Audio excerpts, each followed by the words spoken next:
राजस्थान के एक छोटे से गांव के पास एक विशाल और भव्य राजमहल था, जिसका नाम था अंधेरगढ़ महल। इस महल को सदियों पहले एक क्रूर और तानाशाह राजा ने बनवाया था। गांव के लोग कहते हैं कि यह महल शापित है, जहां रात के समय अजीब घटनाएं घटित होती हैं। वहां पर न तो कोई जाता है और न ही कोई उस महल का नाम लेता है। इस महल की भयावहता इतनी थी कि दूर दूर से लोग इसके पास जाने से भी कतराते थे। लेकिन आज की पीढ़ी के कुछ युवा इस महल के रहस्य को जानने की जिज्ञासा में घिर गए थे।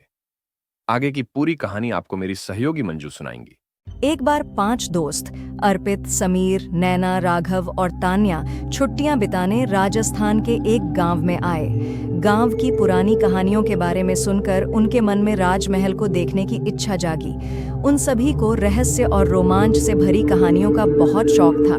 गांव वालों ने उन्हें कई बार उस महल में न जाने की चेतावनी दी, लेकिन उनकी चेतावनी ने उन 5 दोस्तों को और अधिक उत्सुक कर दिया। सुना है उस महल में जाने वाले कभी वापस नहीं लौटे, नैना ने थोड़ी घबराहट के साथ कहा। अरे, ये सब बातें बस डराने के लिए होती हैं, समीर ने मजाक करते हुए कहा। चलो, आज रात हम उस महल के रहस्य का पर्दा खोलेंगे।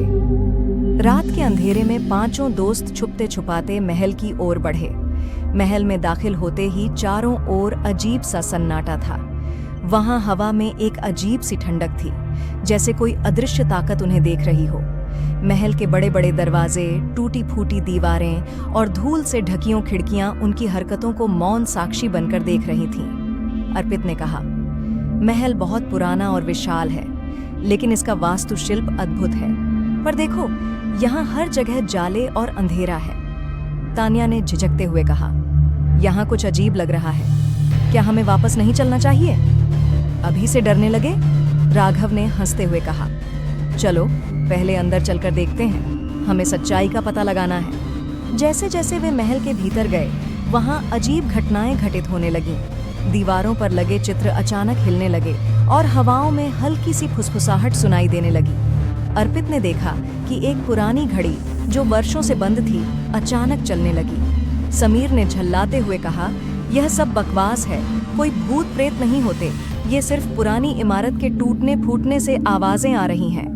लेकिन तभी अचानक एक दरवाजा अपने आप खुला और 5 दोस्त चौंक गए। उस दरवाजे के पीछे एक सीढ़ी थी जो महल के तहखाने की ओर जा रही थी। राघव ने कहा, चलो नीचे चलते हैं, शायद वहां कोई बड़ा रहस्य छिपा हो।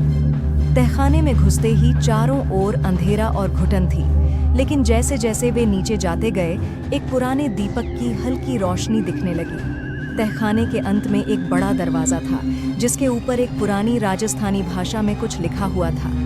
नैना ने उस पर उकेरे शब्दों को पढ़ने की कोशिश की। यहाँ लिखा है, जो भी इस दरवाजे को खोलेगा वह श्रापित हो जाएगा। नैना ने भयभीत स्वर में कहा। समीर ने हंसते हुए कहा, यार, ये सब पुराने जमाने की कहानियां हैं, कोई श्राप नहीं होता। लेकिन जैसे ही समीर ने उस दरवाजे को खोला, एक जोरदार आवाज के साथ पूरा महल कांपने लगा। दीवारों से अजीब सी चीखें सुनाई देने लगीं और एक ठंडी हवा का झोंका उन पर आया। 5 दोस्त घबराए, लेकिन उनकी जिज्ञासा उन्हें आगे बढ़ने पर मजबूर कर रही थी। दरवाजा खुलते ही उनके सामने एक बड़ा कक्ष था। उस कक्ष के बीचों बीच एक विशाल पत्थर की मूर्ति थी, जिसके चारों ओर जंजीरों से बंधी आत्माओं की धुंधली परछाइयां नजर आ रही थीं। वे आत्माएं दर्द से चीख रही थीं और उनके चेहरे पर अत्यधिक कष्ट का भाव था। तान्या ने घबराकर कहा, यहाँ से चलो, ये जगह बहुत खतरनाक लग रही है। लेकिन अर्पित की नज़र मूर्ति के पास रखी एक पुरानी डायरी पर पड़ी। उसने डायरी उठाई और पढ़ना शुरू किया। उसमें लिखा था कि यह महल एक समय पर बहुत समृद्ध था, लेकिन एक दिन राजा ने अपने महल के सभी सेवकों को बिना किसी कारण के मरवा दिया। उनकी आत्माएं आज भी इस महल में भटक रही हैं और मुक्ति का इंतजार कर रही हैं। राजा के श्राप के कारण जो भी इस रहस्य को खोलने की कोशिश करेगा, वह भी उसी श्राप का शिकार हो जाएगा। हमें यहाँ से फौरन निकलना चाहिए, नैना ने कहा। लेकिन तभी समीर अचानक हवा में उड़ने लगा और जोर जोर से चीखने लगा। समीर के शरीर में एक दुष्ट आत्मा का प्रवेश हो चुका था। उसकी आंखें लाल हो गईं और वह बाकी दोस्तों की ओर बढ़ने लगा। राघव और अर्पित ने उसे रोकने की कोशिश की, लेकिन वह बहुत ताकतवर हो चुका था। हम यहाँ से बाहर नहीं निकल सकते, ये महल हमें नहीं छोड़ेगा। समीर की आवाज दुष्ट आत्मा की तरह बदल गई थी। तान्या ने अचानक देखा कि वह मूर्ति ही सारी आत्माओं को कैद किए हुए है। अगर वह मूर्ति नष्ट हो जाती है तो शायद आत्माएं मुक्त हो सकती हैं। तान्या ने पास पड़ा एक बड़ा पत्थर उठाया और मूर्ति पर जोर से दे मारा। मूर्ति टूटते ही एक भयानक गर्जना हुई और समीर सहित सभी आत्माएं जमीन पर गिर पड़ीं। मूर्ति के टूटने के बाद कक्ष में मौजूद सभी आत्माएं धीरे धीरे शांत हो गईं। समीर अब सामान्य हो गया था, लेकिन वह बुरी तरह थका हुआ था। महल में अब पहले जैसी भयावहता नहीं थी। एक अदृश्य शक्ति ने मानो उन सबको धन्यवाद दिया हो। डायरी के आखिरी पन्ने पर लिखा था, जो भी इस महल के रहस्य को सुलझाएगा वह श्राप से मुक्त हो जाएगा। पांचों दोस्तों ने महसूस किया कि उन्होंने इस महल की आत्माओं को मुक्ति दिला दी थी। महल अब शांति में डूबा हुआ था।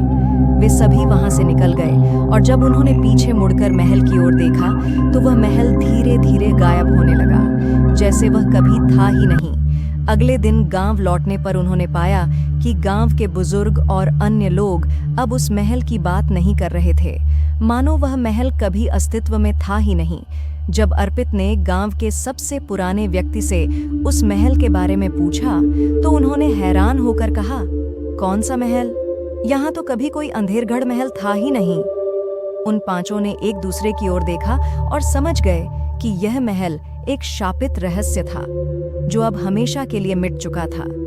लेकिन क्या वे सचमुच उस श्राप से मुक्त हो गए थे, या महल ने उन्हें भी किसी नए रहस्य की ओर खींच लिया था?